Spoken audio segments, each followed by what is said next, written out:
Citizens of Bengaluru of Karnataka face so many civic issues, but that's not the priority of politicians in the state. With less than a year to go for polls, what's dominating the political discourse? It's Chaddi politics. A fresh row has erupted between the Congress and BJP over disbanding the textbook review committee.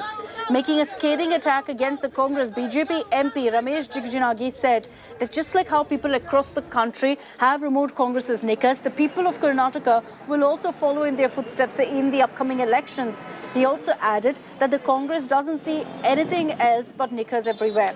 Chief Minister Baswaraj Bommai had also attacked former Chief Minister Sidramaya for his Chaddi burning campaign. Sidramaya stated that khakis would be burnt as a sign of protest against the RSS. And it's to that Bommai hit back, saying that the Congress leader has no real subject to target the government on, and that's why he's taking up this kind of a frivolous issue. Chief Minister Bommai also dared the Congress to take up issues that are linked to development of the state and to not stage stunts to seek public attention.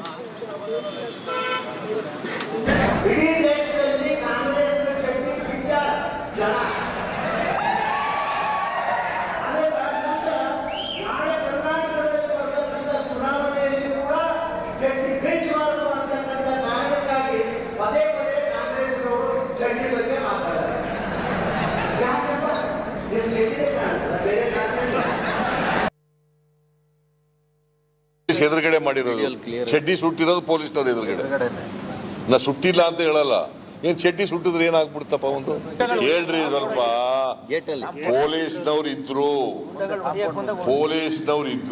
ಪೊಲೀಸ್ನವ್ರು ಎದುರುಗಡೆ ಚಡ್ಡಿ ಸುಟ್ಟಿರೋದು ಆಮೇಲೆ ಏನಾದ್ರು ಒಂದ್ ವೇಳೆ ಅವ್ರ ಮೇಲೆ ಕ್ರಮ ತಗೊಳ್ಳದೆ ಹೋದ್ರೆ ಚಡ್ಡಿ ಸುಡೋದೇ ಒಂದು ಕಾರ್ಯಕ್ರಮ ಮಾಡಬೇಕು.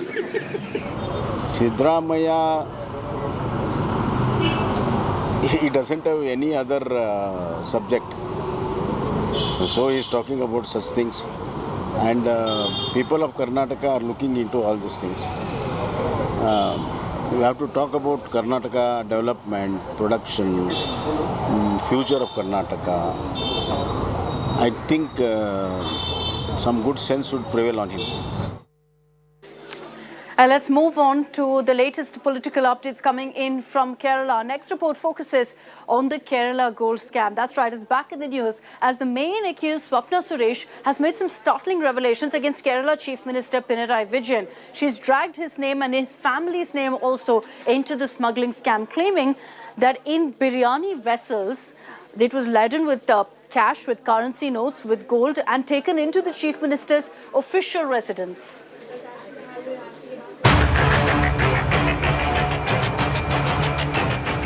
Gold scam is back to haunt Kerala CM Pinarayi Vijayan. The prime accused, Swapna Suresh, has accused Vijayan and his family of involvement in the smuggling racket. Swapna pointed fingers directly at the CM for the first time since the scam was exposed 2 years ago.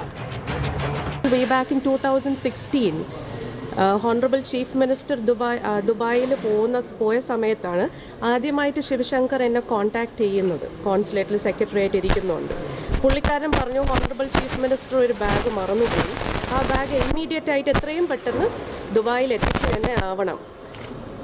അങ്ങനെ നമ്മളുടെ കോൺസുലേറ്റിലൊരു diplomat Ahmed ദുക്കി എന്ന് പറയുന്ന ഒരു ഡിപ്ലോമാറ്റിൻ്റെ കയ്യിലാണ് ഈ bag കൊടുത്തുവിടുന്നത്.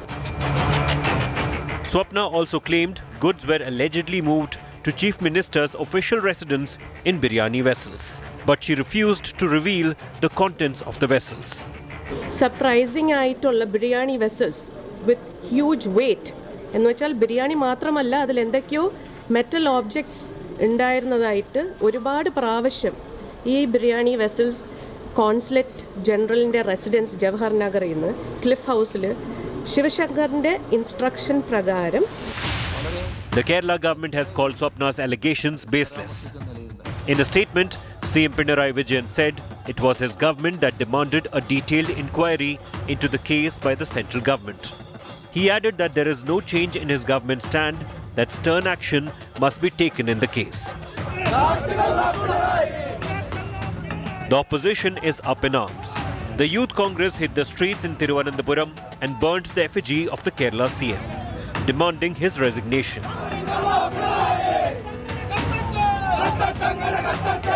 when the investigation is going on, the Chief Minister should not continue in his position.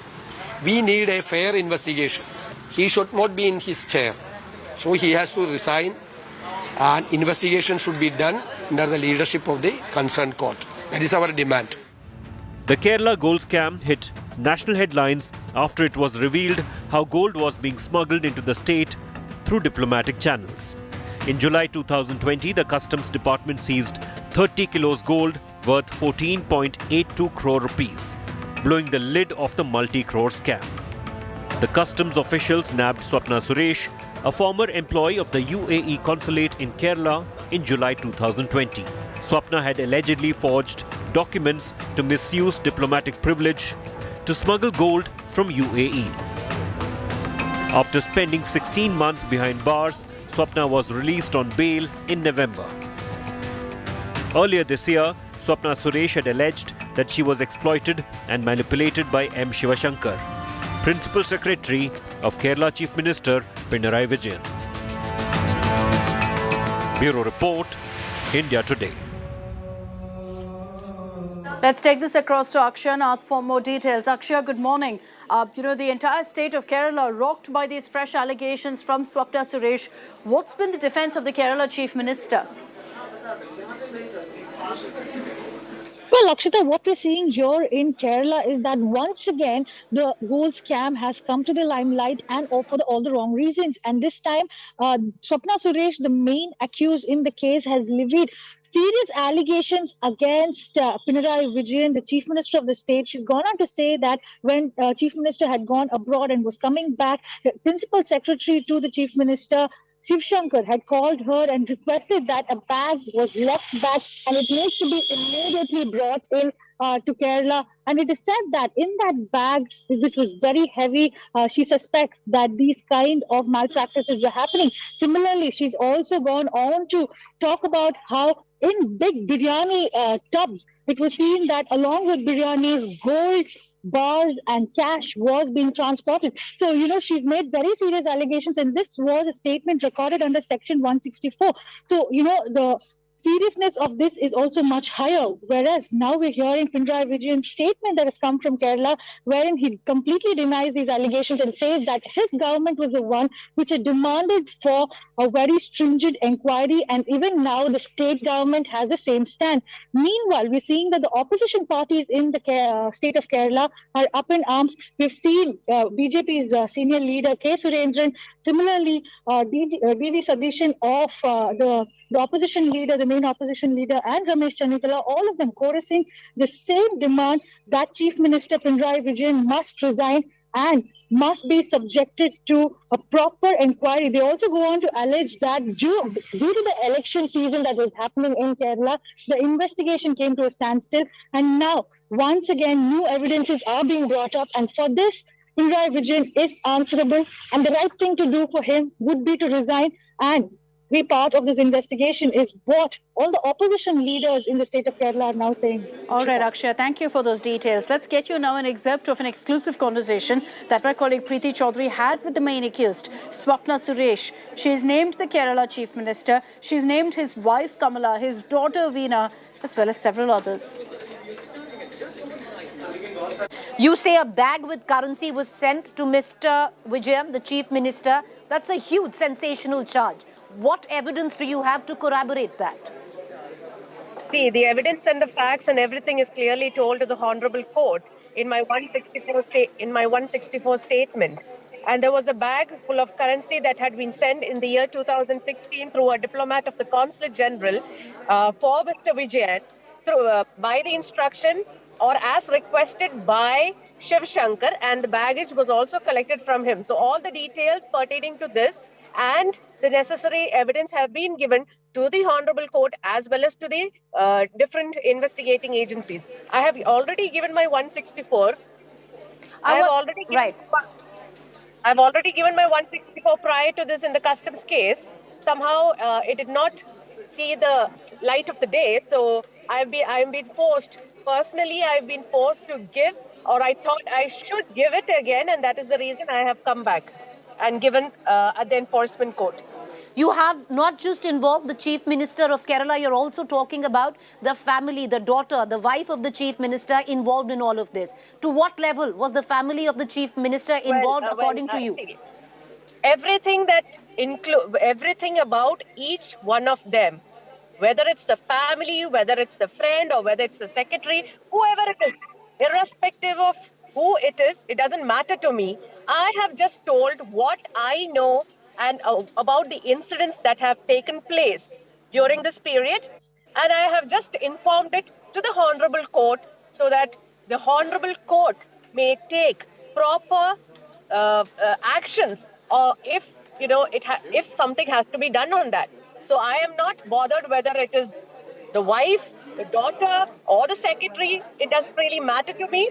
It is just that I have to clearly put my foot down and say these were the incidents that took place. That's it. So Swapna Suresh levelling some serious allegations there against Kerala Chief Minister Pinarayi Vijayan. That's a story that we'll continue to track through the day and get you the latest reactions on. I also want to get you now footage that's come in from Amravati of a world record that was set for 75 kilometers of a road being constructed in a matter of 108 hours. This was on the Akola-Amravati National Highway number 6. 75 kilometers of the road being built without any interruption. The National Highways Authority of India has lodged its name in the Guinness World Records on constructing this entire highway in a single lane on a section of NH 53 between Amravati to Akola.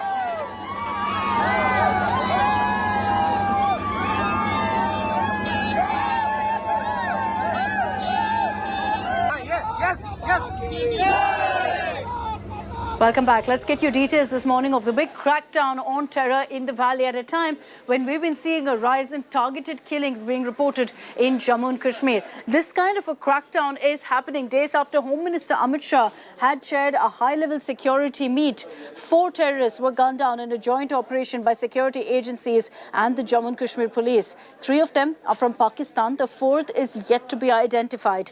A massive cache of weapons, including AK-56, grenades and ammunition, was also recovered. As terrorists continue to target innocents, Home Minister Amit Shah on Friday instructed all agencies and security forces to identify, to target terrorists who are disturbing the peace of Jammu and Kashmir.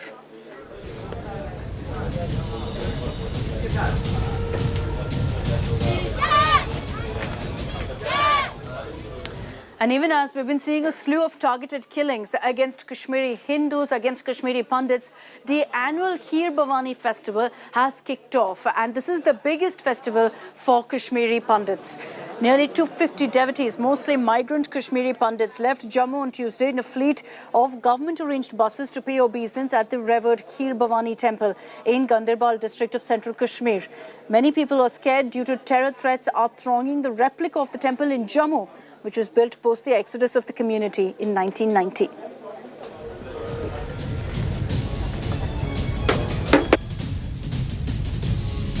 जा पाते, लेकिन कुछ वजह ऐसे हो गया जिससे हम नहीं जा पाते।